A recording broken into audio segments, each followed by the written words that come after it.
Hello friends, நம்ம இன்றைக்கி என்ன பார்க்க போகிறோம்னா சப்பாத்தி. வாங்க வீடியோக்குள்ளே போகலாம். ஒரு பவுல் கோதுமை மாவு எடுத்திருக்கேன், ஒரு பவுலில் போட்டுக்கலாம். தேவையானதுக்கு சால்ட்டு.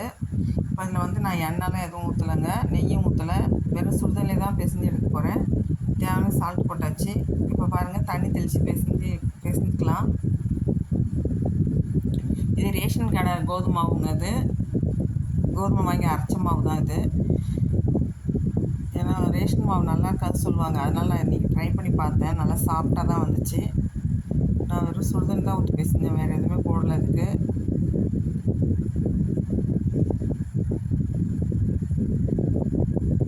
அடித்து கூட பேசவே இல்லை, அப்படியே கையிலே பேசிஞ்சு 5 நிமிஷத்துக்கு சுட்டுட்டேங்க. நல்லா சாஃப்டாக வந்துச்சு.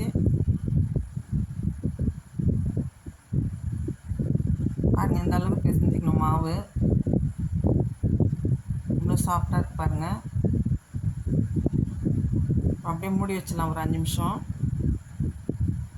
இப்போ ஸ்டவ் பற்ற வச்சு தோசைக்கல் போட்டுக்கலாம்.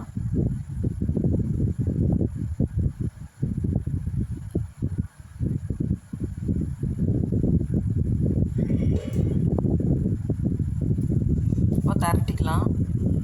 மாவு அப்படியே தூவிட்டு திரட்டிக்கலாம்.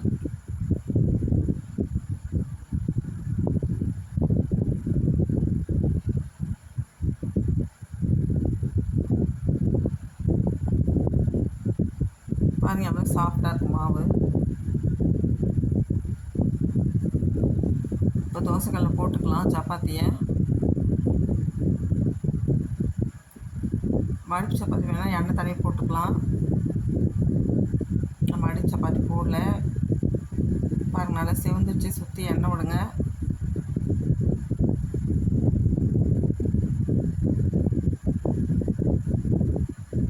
பாருங்கள், எவ்வளோ சூப்பராக செவந்துடுச்சு.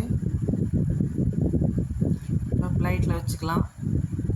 நான் சைட் டிஷ் தக்காளி தொக்கு தாங்க வச்சுருக்கேன். செம்ம டேஸ்டியாக இருந்தது, நல்லா சாஃப்டாக இருக்கு பாருங்கள். நீங்களும் ட்ரை பண்ணி பாருங்கள். பாருங்கள், எவ்வளோ சாஃப்டாக வந்திருக்கு.